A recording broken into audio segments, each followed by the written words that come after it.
Ola, bon día. O punto de hoxe é un punto de muñeira de Xerís. É tan rebuscado que xa é a terceira ou cuarta vez que o gravo. Xa temos feito os movimentos todos, como vos recordar. Isto é un corte que parece facemos un adiante e atrás, golpeamos, facemos adiante e atrás, e agora deixamos o pé e facemos adiante, adiante, como querendo levar o pé. 1, 2, 3, e cambio. Adiante, atrás, o pé, adiante.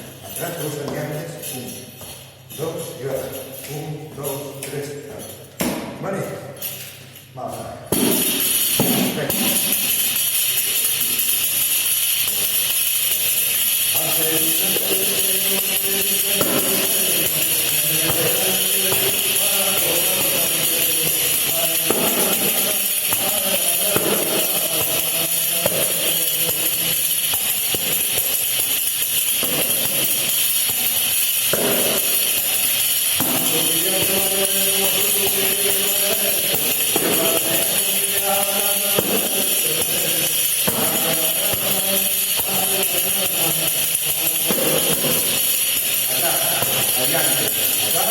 Adiante, adiante, 1, 2, 3, 4, y cambio.